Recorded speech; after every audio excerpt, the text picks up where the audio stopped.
Hey guys, Jeff here. Welcome back to You Asked For It. And today's You Asked For It is from Adam from Facebook. Adam writes, how do you control random acts from one dog to another? For example, I will take both dogs on a walk. When one dog sees another dog of any breed or size, he goes after his stepbrother, meaning his sibling, quote unquote. The next time they see another dog, there is no reaction.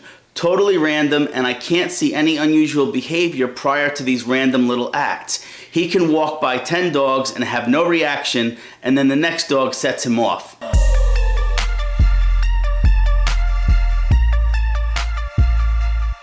So this is one of those behaviors that we trainers often refer to as redirected aggression.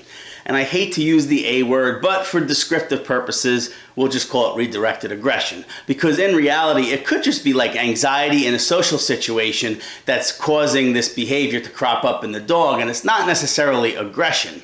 To give a little backstory here, I do know the two dogs involved, and there was a history in the household in some instances in the past where there was some resource conflict between the two dogs. And those issues were resolved when the owner implemented a resource control schedule and they managed the environment better than they were previous to the incidents. So walks are no different. Obviously, we still need to control the walks. We still need to manage the environment. And in this case, when we're out and about on a walk, sure, it's difficult to manage or control the entire environment, but it is important that we manage and control our dogs. So how do we do that?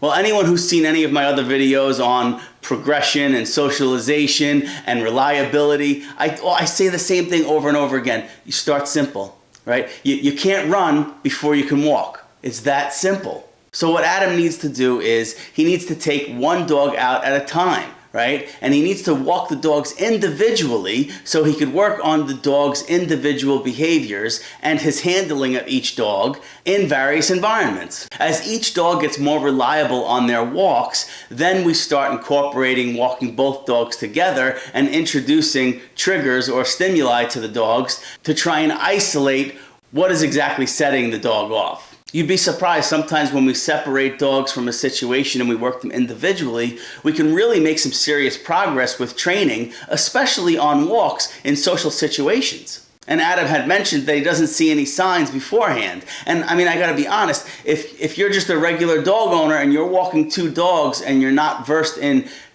canine body language and communication, it's gonna be really difficult to identify any precursors to the overt behavior.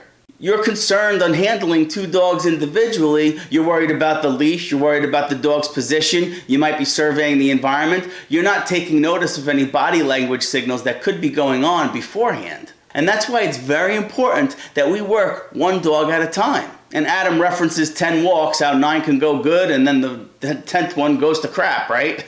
Well, that's our baseline, right? We need to walk the dogs individually at least 10 times so we can get a really good baseline of all potential triggers that particular dog may encounter. And our next step is training. That's right, doing those little training sessions. And on my 7-day dog care challenge, I take everyone through steps, 7 days to a better behaved dog. And I'll throw the link up there to that playlist so you can check that out. But that's how we create reliability. It's not just on the walk. We have to create reliability in the dog's entire life. And we do that one dog at a time. And then, and only then, do we bring the dogs together and then start working them together as a unit and exposing them to these potential triggers. So I know this was a quickie, you asked for it, but my schedule's been a bit hectic lately, so I'm just trying to catch up on some you asked for it inquiries that I got from my social media friends, fans, and followers. So I hope this helps Adam and whoever else out there may be experiencing a similar issue. And listen, if this is your first time here, take a peek around my channel. If you like what you see, consider subscribing and you can stay up to date on dog training, dog care, dog health, dog nutrition, dog rescue, dog whatever. And I'll see you guys next time on You Asked For It.